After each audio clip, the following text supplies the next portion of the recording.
The bad thing about time is it flies, but the good thing about time is you are the pilot. तो जहां आपको लेके जाना है वहां आप लेके जा सकते हो, आपके मेहनत के हिसाब से, आपके हार्डवर्क के हिसाब से, और टाइम आपको रिवॉर्ड करेगा। बट उसके लिए आपको चाहिए बहुत ही अच्छा schedule, plan, time table. Schedule plus plan makes a good time table. हम लोग बच्चे नहीं है यार कि हम लोग टाइम टेबल बनाए कि सुबह 9 बजे उठना है, 9:15 पे ये करना है, ये जब टाइम टेबल बच्चे बनाते हैं, ठीक है। हमें बनानी है एक रूटीन, हमें बनाना है एक शेड्यूल, जिससे हम लोग एक अच्छा रैंक क्रैक कर सके, एक अच्छा कॉलेज क्रैक कर सके और हमारे ड्रीम एमबीबीएस सीट तक पहुंच सके। तो वीडियो को एंड तक देखना। हर एक टेक्निक जो मुझे हेल्प की है शायद आपको भी हेल्प करेगी आपके टाइम को और इफेक्टिवली यूज करने में, और उस पायलट की पोजीशन को और स्ट्रॉन्ग करके आपके ड्रीम कॉलेज या एम्स तक पहुंचने में। तो अगर वीडियो अच्छी लगे लाइक कर देना। Let's start the video. Telegram group join नहीं किया तो बहुत बड़ी गलती कर रहे हो, टेलीग्राम ग्रुप ज्वाइन कर लो, Atharva Agarwal official, link in description box below. So let's start. शुरू करते हैं extreme time table for NEET. अब एक्सट्रीम का मतलब क्या है यार, देखो यार, अगर तुम एक एवरेज टाइम टेबल फॉलो करोगे जो बाकी बच्चे भी कर रहे हैं, ठीक है, तो आप समझो आपका भी स्कोर वही है ना जो बाकी लोग का स्कोर आ रहा है। मेरे आज से कुछ दिन पहले बच्चे से बात हुई जो कह रहा है कि भैया मैं तो 6-7 घंटे पढ़ लेता हूँ और मैं काफी अच्छा पढ़ रहा हूँ, फिर मेरा स्कोर 450 ही आ रहा है। आपको समझना पड़ेगा कि अगर आपको एक अच्छा रैंक लाना है तो आपको अपने टाइम टेबल में कम से कम, मिनिमम बता रहा हूँ, 12 घंटे की पढ़ाई रखनी पड़ेगी। 12 घंटे में मान रहा हूँ लेक्चर गिन के, आपके कोचिंग का टाइम गिन के, सब कुछ टाइम गिन के 12 घंटे दिन में आपके पढ़ाई को डेडिकेट होने चाहिए। बाकी 12 घंटे आपको जो करना है वो करो, ठीक है। इसमें 3 इंपॉर्टेंट पॉइंट्स है। पहले तो जो आपको प्री रिक्वेस्ट कहते हैं, क्या कहते हैं अपन, प्री रिक्वेसाइट्स कहते हैं। क्या क्या प्री रिक्वेसाइट्स है? एडिक्वेट स्लीप आपकी होनी चाहिए रोज 7 से 8 घंटे की मिनिमम। स्टे हाइड्रेट, पूरे दिन में आपको हाइड्रेशन रखना है बॉडी का, ताकि बॉडी में दिक्कतें ना आए, ठीक है। खाना अच्छा खाना है, फ्राइड फूड सब चीज़ें, क्योंकि देखो यार अल्टीमेटली अगर आपकी हेल्थ में एक भी दिन बिगाड़ होता है, ठीक है, आपको वो हफ्ता ले जाएगी और उस हफ्ते की वजह से आप बहुत पीछे बैकलॉग में आ जाओगे। तो आपको ट्राई करना है जितना आप हेल्दी रह सको उतना हेल्दी रहना है, और कुछ हॉबीज बना लो, ठीक है। रील देखना वगैरह नहीं, कुछ क्रिकेट खेलना, ठीक है, या कुछ टेबल टेनिस खेलना, कुछ भी खेलना, ठीक है, जो आपके पास एक्सेसिबल हो, कुछ भी, ठीक है, चाहे वो चेस हो, चाहे वो लूडो हो, कुछ भी खेलना जिससे थोड़ा आप रिफ्रेश हो सको। इसके अलावा एक स्मॉल फ्रेंड सर्कल रखना है, बड़ा फ्रेंड सर्कल अवॉइड करना है, क्योंकि बड़े फ्रेंड सर्कल मतलब बड़ी प्रॉब्लम्स। तो छोटा फ्रेंड सर्कल रखो, जो पढ़ने वाले लोग हैं वही रखो अभी के लिए, ठीक है। बाकी अपने जैसे दोस्त है, दोस्त होते हैं यार, पढ़ने वाले नहीं पढ़ने वाले मतलब नहीं होता, बट जो है उनसे थोड़ा सा अभी मेंटेन करनी पड़ेगी डिस्टेंस आपको, कि हाँ यार मैं मिलता हूँ, एग्जाम के बाद मिलता हूँ, 3-4 मिनट मुझे दे दो, उसके बाद मिलता हूँ, ठीक है। तो ये तुम्हारे प्री रिक्वेस्ट हो गए। अब इसमें नंबर 1 पॉइंट है तुम्हारा एसेनहोवर मैट्रिक्स। ये बहुत इंपॉर्टेंट मैट्रिक्स है, ठीक है, और ये तुम्हारा करता है प्रायोरिटाइजेशन, ठीक है, बहुत इंपॉर्टेंट है ये एसेनहोवर मैट्रिक्स समझना। समझो तुम्हारे पास 4 टाइप के काम होते हैं, ठीक है। एक टाइप का काम है जो अर्जेंट है एंड इंपॉर्टेंट है, ठीक है। इसको तुम्हें सबसे पहले करना है क्योंकि वो बहुत इंपॉर्टेंट भी है। मान लो तुम्हारी कोई टेस्ट आ रही है, इसमें क्या क्या काम आता है, कोई टेस्ट आ रही है तुम्हारी 3 दिन बाद, ठीक है, 3 दिन बाद तुम्हारी कोई टेस्ट है, तो ये अर्जेंट काम है और बहुत इंपॉर्टेंट भी है, तो तुम उसके लिए प्रिपरेशन करोगे, नंबर 1 प्रायोरिटी तुम्हारी वो होगी। सेकेंड काम अर्जेंट है बट उतना इंपॉर्टेंट नहीं है, ठीक है। थर्ड इंपॉर्टेंट है लेकिन अर्जेंट नहीं है, इसको तुम करोगे। फिर इंपॉर्टेंट है लेकिन अर्जेंट नहीं है तो अपन कर सकते हैं, ठीक है।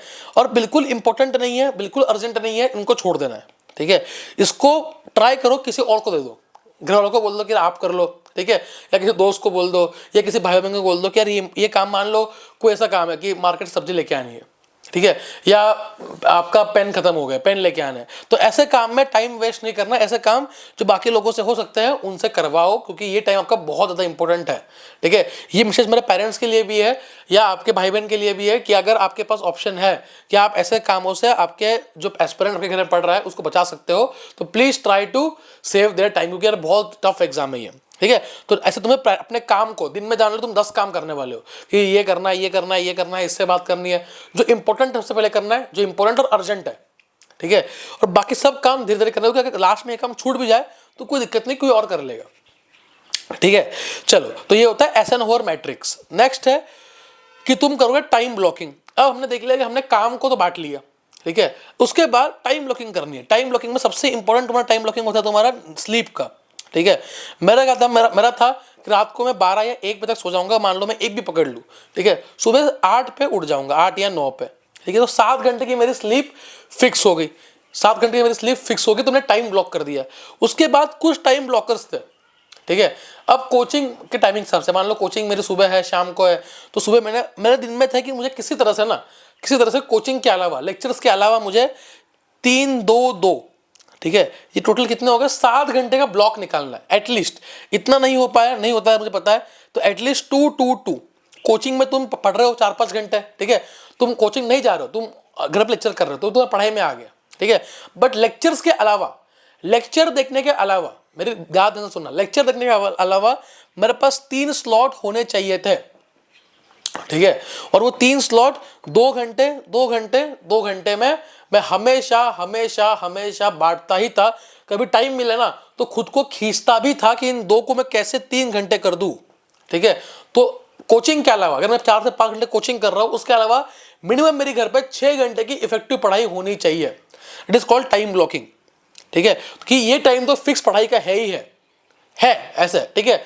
मान लो अब संडे है, मुझे कुछ नहीं करना, ना कोचिंग है ना कुछ है, तो सुबह उठ के 8 बजे उठा, 8:30 से मान लो 8:30 से 11:30 तक का 3 घंटे का मेरा हमेशा बुक था कि बायो पढ़ूंगा ही पढ़ूंगा जिस दिन कोचिंग नहीं है, ठीक है। तो ऐसे ब्लॉक्स आपको बनाने पड़ेंगे और ये आप डिसाइड करोगे एक दिन पहले, ठीक है।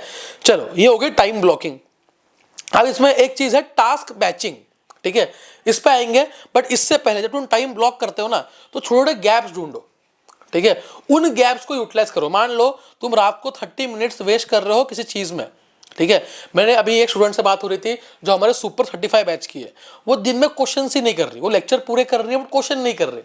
तो मैं उसको एक एडवाइस दी कि रात को ना मैं तुझे रोज डीवी भेजूंगा एक, ठीक है, I will send you DPPs, ठीक है, और तुम वो सॉल्व करो आधे घंटे में। तुम्हारी प्रैक्टिस जो तुम ऑलरेडी 30-40 क्वेश्चन कर रहे हो, तुम और 40 क्वेश्चन इसमें ऐड कर दो, ठीक है। अब उसको रोज जो है 22 उसका टेस्ट है, उसको रोज रिवीज जाएंगी, ठीक है। और मैंने आपके लिए भी ये कर दिया है लक्ष्य नीट बैच के थ्रू, ये हमारी कॉम्प्रिहेंसिव रिविजन बैच है, कॉम्प्रिहेंसिव रिवीजन बैच है। इसमें आपको प्रैक्टिस बैच है मतलब, ठीक है, इसमें डेली प्रैक्टिस प्रॉब्लम्स मिलेंगे, शीट्स मिलेंगी, ठीक है। ऐप पे डे 3 हो चुका है, अगर आपको ज्वाइन करना कर सकते हो, अभी भी ज़्यादा टाइम नहीं हुआ है, ठीक है। पीसीबी की 90 डेज का ड्यूरेशन इसके अंदर है, ठीक है। इसमें टोटल हम लोग 5000 प्लस क्वेश्चन करने वाले होंगे जो नीट में रिपीट होंगे ही होंगे, ठीक है। इसमें हर 15 दिन में एक मेंटोरशिप सेशन होगा, टारगेट्स आपको मिलता है, एक पूरी शेड्यूल मिल गया है इसके अकॉर्डिंग, और इसमें आपको 10 लास्ट में full syllabus NEET oriented test मिलेंगे, ठीक है। सब कुछ मैंने आपका कर दिया है। और देखो फर्स्ट 100 सीट्स तो फिल हो चुकी है, स्टिल इस वीडियो के थ्रू कोई आता है, लास्ट अपॉर्चुनिटी है। कोड आप ये कोड तो दिख रहा है लक्ष्य, ये यूज करके 1499 में पूरा एक्सेस, इसमें मेंटोरशिप मेरे खुद के है, ठीक है। मेंटोरशिप भी मिल रही है भाई, तुम्हें टेस्ट भी मिल रहे हैं, तुम्हें शीट्स भी मिल रही है, सब कुछ मिलेगा, टेंशन की बात नहीं है। बट ज्वाइन करना पड़ेगा, ठीक है, क्योंकि खत्म हो जाएगा उसके बाद नहीं मिलेगा ऑप्शन। चलो अब आते हैं टास्क बैचिंग पे। ये बहुत इंपॉर्टेंट कॉन्सेप्ट है। इसमें मतलब क्या है, 2 तुम्हारे इंपॉर्टेंट टास्क है, मान लो ए और बी, ठीक है। तुम्हें दिन में मतलब 5 टास्क करने, A B C D E, तुम्हें बैच करना है कि साथ में मैं क्या करूंगा, कॉम्बिनेशन क्या करना चाहिए। मान लो तुम आज लगातार 6 घंटे पढ़ रहे हो, वो 6 घंटे तुम बस फिजिक्स केमिस्ट्री नहीं पढ़ सकते भाई, दिमाग का दही हो जाएगा, ठीक है। तुम्हें एक प्लान चाहिए होता है कि मान लो 6 घंटे है तो मैं कैसे पहले फिजिक्स पढ़ूंगा, फिर बायो पढ़ूंगा थोड़ा सा ताकि माइंड फ्रेश हो जाए। ऐसे आपके पसंदीदा सब्जेक्ट के अकॉर्डिंग आपको बैचिंग करनी पड़ेगी। बैचिंग मतलब साथ में लाना। इसके अलावा कुछ कॉन्सेप्ट साथ साथ में पढ़े जाते हैं, ठीक है। जैसे कि मान लो आपने एटम्स पढ़ा फिजिक्स में, आपने एटॉमिक स्ट्रक्चर पढ़ा केम में, आपने इन 2 चैप्टर्स को साथ में बैच कर लिया। मान लो एक रूल बना लो, ठीक है, जब भी मैं एटम्स पढ़ूंगा फिजिक्स के लिए, मैं केमिस्ट्री का एटॉमिक स्ट्रक्चर रिवाइज करूंगा। ये मेरे कुछ रूल्स थे, मेरे भी रूल्स थे ये। इलेक्ट्रोस्टैटिक्स, ठीक है, अगर जब मैं इलेक्ट्रोस्टैटिक्स पढ़ूंगा तो मैं ग्रेविटेशन साथ में रिवीजन करूंगा, या जब मैं ग्रेविटेशन पढ़ूंगा तब मैं इलेक्ट्रो साथ में रिवाइज करूंगा, ठीक है। ये कुछ रूल्स होते हैं, ये बनाने पड़ेंगे आपको। मान लो आज तुम कोई प्रैक्टिस कर रहे हो 50 सवाल की, ठीक है, उसमें से 30 क्वेश्चन केमिस्ट्री के है, 20 फिजिक्स के है, तो एक साथ बैठ जाओ प्रैक्टिस करना, एक साथ। ऐसा नहीं कि 30 सुबह कर लिए 20 शाम को, ताकि तुम उस जोन में ही रहो प्रैक्टिस के, ठीक है। इससे टाइम भी बचता है और एक साथ तुम्हारी सोचने की क्षमता भी बढ़ती है, राइट। तो ये तो लक्ष्य बैच है, जिनको करना है जल्दी कर लेना। लास्ट और इंपॉर्टेंट, बहुत इंपॉर्टेंट है डेविड एलेंस रूल, ठीक है। ये क्या है भाई, ठीक है, नहीं भाई ये वो वाला नहीं है, ठीक है। तो इसमें है क्या बेसिकली, ये मुझे नाम तो मैंने सर्च किया, पता लगा मुझे, बट ये मेरा खुद का एक रूल था, ठीक है, कि मुझे 5 से 10 मिनट मिल जाए ना कहीं, if I get 5 to 10 minutes also free, ऐसे टास्क जो 5 से 10 मिनट में हो सकता है, दिन में मैं लिस्ट बनाता हूँ 5 से 10 टास्क, मतलब रात को बैठ लो, मैं बताता हूँ पूरा प्रोसीजर, ठीक है। मान लो मुझे कल पढ़ना है कुछ, ठीक है, अब कल तो पढ़ाई करूंगा पूरा दिन भर, ठीक है। मैंने ऐसे 5 छोटे टॉपिक के नाम लिख लिए, ठीक है, 5 टॉपिक के नाम लिख लिए। मान लो 5 टॉपिक के नाम क्या लिख लूँ मैं, कुछ भी रैंडम टॉपिक जो मन में आ रहा है, कुछ भी रैंडम टॉपिक जो मेरे मन में आ रहा है।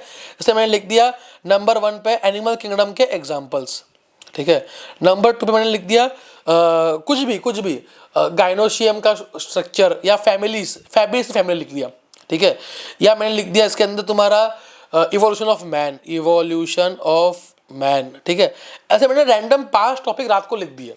अब दिन में जब मुझे 5-5, 10-10 मिनट का गैप मिलते थे ना, ये गैप कहाँ मिलते थे जब मैं कोचिंग से घर आ रहा हूँ, ठीक है, या मैं घर पे ही बैठा हूँ कि मैंने गैप ले लिया है आधे घंटे का, कुछ पढ़ने का मन नहीं कर रहा, कभी टेरेस पे मैं घूम रहा हूँ, ठीक है, कभी ऐसे ही वॉक कर रहा हूँ, या लास्ट में ना जब मेरा मन करता है, देखो यार ये चीज़ें तुम्हें टॉपर बनाएंगे लास्ट में, ठीक है। जब मेरा मन नहीं करता ना, मैं किसी एक दोस्त को, मेरे 2-3 ही दोस्त है, ठीक है, 1-2 लड़कियां दोस्त थी, 2 लड़के दोस्त है जो अच्छे जिनसे मैं बात करता था रेगुलरली, ठीक है। तो उनको मैंने कॉल किया रोज, ठीक है, अरे आ तुझे मैं एग्जाम्पल रिवर्स करवाता हूँ, आ तुझे मैं फैब्रिक से रिवर्स कराता हूँ, ठीक है। तो जो मुझसे हो पाए रिविजन वो उनको पढ़ा दिया, ठीक है, या उनसे पढ़ लिया, साथ में रिविजन कर लिया 5 मिनट कॉल पे, 10 मिनट कॉल किया, 10 मिनट कॉल में 2 टॉपिक रिवाइज कर लिया। ऐसे ही छोटी छोटी चीज़ों से, इसको कहते हैं डेविड एलेंस रूल, कि स्मॉल स्मॉल गैप जो मिलता है आपको, 2-5 मिनट का गैप जो मिलता है, उसको आपने यूटिलाइज किया, और उसका आपके पास प्लान था, एक छोटी लिस्ट बना के रख लो रात को कि यार ये 5 टॉपिक कई टाइम मिल जाए मुझे कर लूंगा मैं, ठीक है, और वो करना है आपको, दैट्स इट, ठीक है। और ये आपको टाइम टेबल को और एफिशिएंट बनाते हैं। जैसे कि हमने यही देखा, हम प्रैक्टिस कर रहे हैं रोज की 30 मिनट्स की बस, ठीक है, 30 मिनट 40 MCQ रोज के है, बट जब आप देखोगे 90 डेज बाद आपका स्कोर जो आ रहा था उससे बहुत ज़्यादा अच्छा आ रहा होगा, ठीक है। तो यही सब चीज़ें हैं जिसको आपको यूटिलाइज करना है और आपके टाइम टेबल को और एक्सट्रीम पे लेके जाना है। अगर वीडियो अच्छी लगे लाइक कर देना, इंस्टाग्राम पे फॉलो करना भूलना नहीं है, टेलीग्राम ग्रुप ज्वाइन करना भूलना नहीं है। मिलते हैं नेक्स्ट ऐसे ही कोई बढ़िया कंटेंट में, बढ़िया वीडियो में। बाय बाय, सी आप मेहनत करते रहो, पढ़ाई करते रहो, और हाँ एम्स आना है अगले साल, ठीक है, बाय बाय।